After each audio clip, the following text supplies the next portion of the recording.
On a quiet, lonely hillside, nestled between misty mountains, lived a young woodcutter named Taro.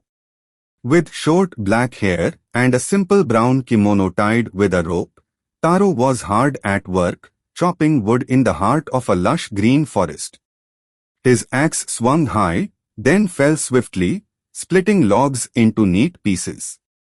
Sweat glistened on his determined face as he labored under the golden morning sun. Not far from him, his elderly parents sat outside their small wooden hut, their wrinkled faces full of warmth and wisdom. They watched with quiet pride, knowing their son worked tirelessly to support them. The forest around Taro was alive with the rustling of leaves, the chirping of birds, and the whisper of the wind. Sunlight filtered through the tall trees, casting dappled shadows on the forest floor. A small dirt path led from their hut down the hillside, winding through the thick foliage. Yet, despite his hard work, Taro's heart was heavy. He wished he could earn more to give his aging parents a better life.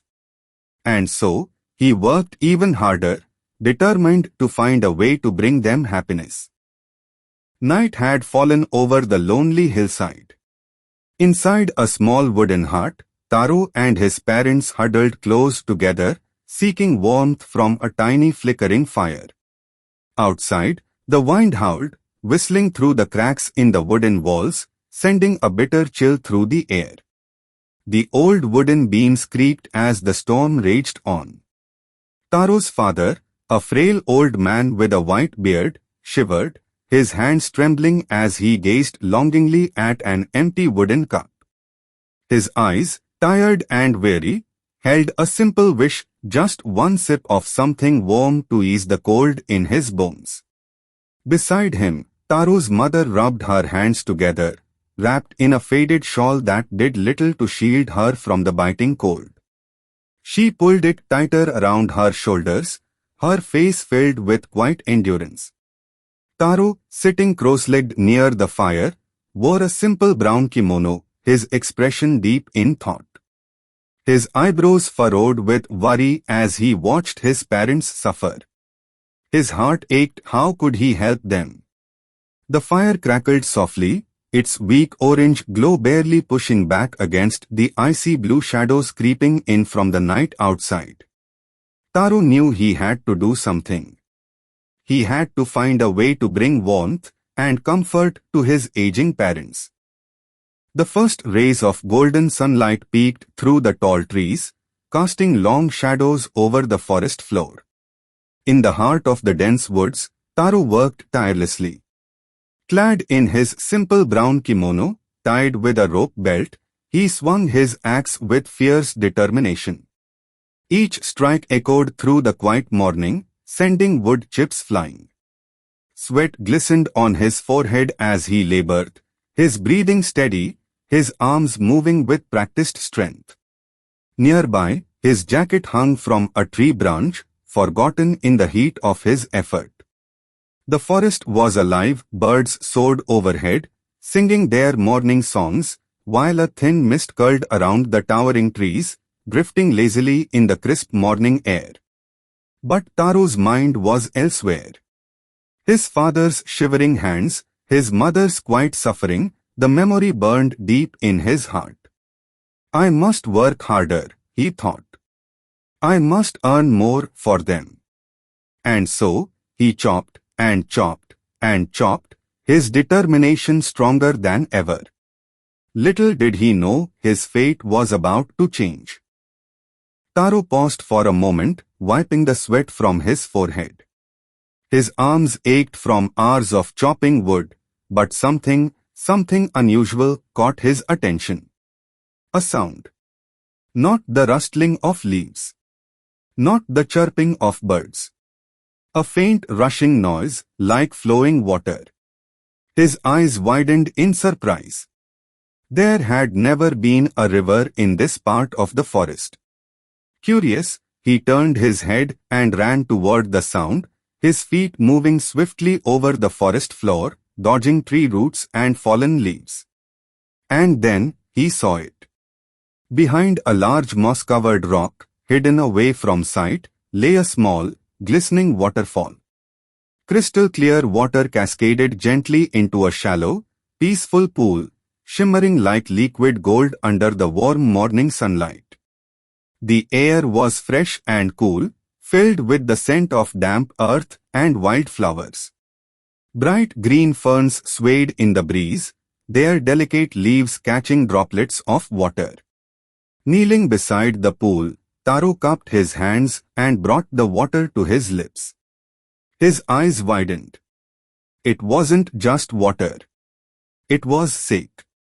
Delicious, warm, and unlike anything he had ever tasted before. He drank again, his heart pounding with excitement. Had he just stumbled upon a magic waterfall? Taro's heart pounded with excitement as he ran through the forest, gripping a simple clay pitcher filled to the brim with the magical sake. His mind raced. Would this truly help his father? Would it bring warmth to the man who had spent his life caring for him? Through the winding path, up the lonely hillside, he finally reached home. Breathless but eager, he burst into the small wooden hut. Inside, his old father sat shivering, his frail hands trembling as he clutched an empty wooden cup.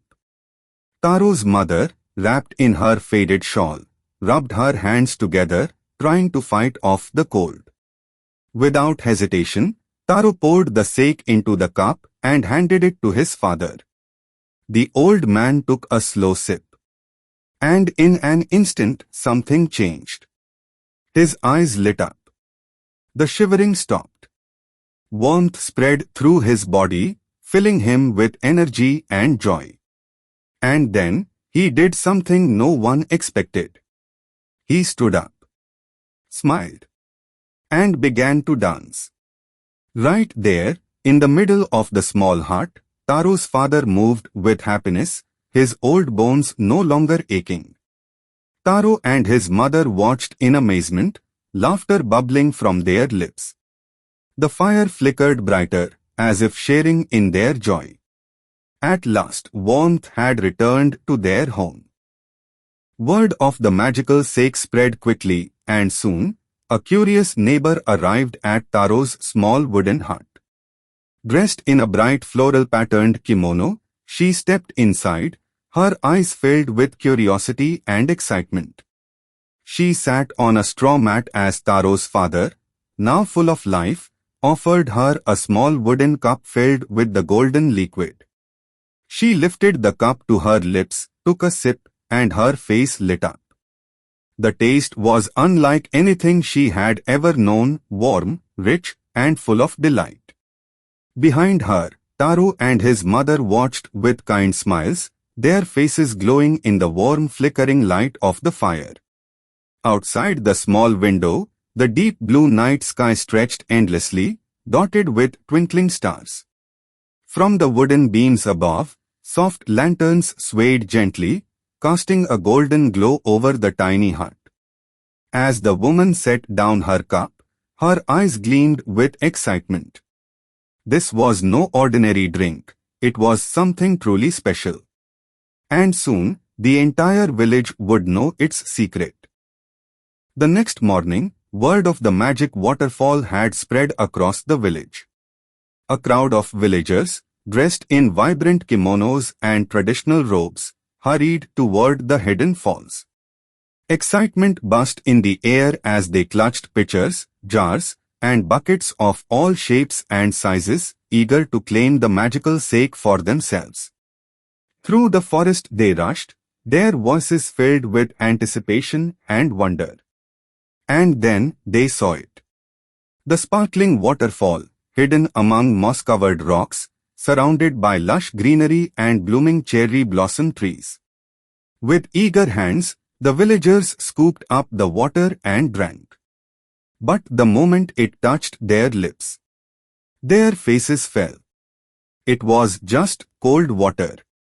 One man, kneeling at the stream, drank again and again, his brow furrowing in frustration. A woman, gripping her empty jar, glared at the waterfall, her excitement turning into anger. Murmurs of disappointment and disbelief rippled through the crowd. Had they been tricked? Had the magic been a lie? Frustration turned to anger.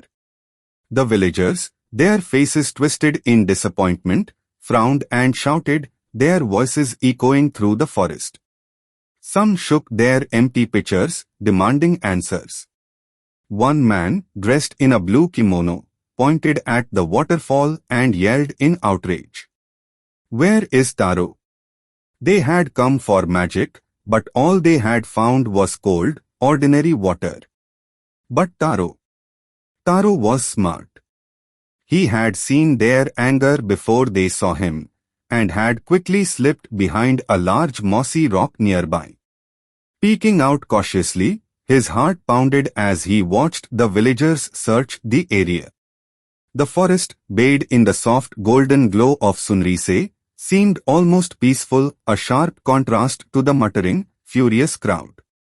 Some villagers, shaking their heads in disappointment, began to leave. But others weren't ready to give up so easily. And so, the search for Taro continued. As the last of the angry villagers disappeared into the forest, Taro let out a deep breath. He stepped out from behind the mossy rock, his heart still racing, but a wave of relief washing over him. The forest was quiet once more. Slowly, he walked back to the hidden waterfall, its crystal-clear water still shimmering under the morning sun. Curious, he knelt beside it, just as he had before. Cupping his hands, he scooped up the cool liquid and took a sip. His eyes widened. It was still sake. The same delicious, warm, magical drink that had brought joy to his father. Taro's confusion melted into wonder. A smile spread across his face as the sunlight bathed the scene, making the water sparkle like liquid gold. The lush green plants swayed gently in the breeze, as if sharing in his quiet realization. This was no ordinary waterfall. It had chosen him. Its magic was meant only for him. Taro, dressed in his simple brown kimono, knelt humbly on the polished stone floor of the grand palace courtyard. Before him, seated on an ornate wooden throne, was the Emperor of Japan. The Emperor, an elderly man with wise, kind eyes, wore magnificent robes of red and gold, his presence both powerful and gentle. In his hands, he held a golden pouch, filled with 20 shining gold coins. With a warm smile, he extended it toward Taro. For your kindness, your devotion, and your good heart, the Emperor declared, you are rewarded. Taro's hands trembled slightly as he accepted the gift, his face beaming with pride and gratitude. Behind them, rows of elegantly dressed palace attendants stood in silent respect, their robes flowing like ripples on a pond. And in the heart of the courtyard, a magnificent stone fountain flowed beautifully, its waters sparkling under the sunlight. Carved into its base was a name. Taro's name. A tribute to his kindness and selflessness, a reminder for all that true honor comes not from power, but from a heart that gives.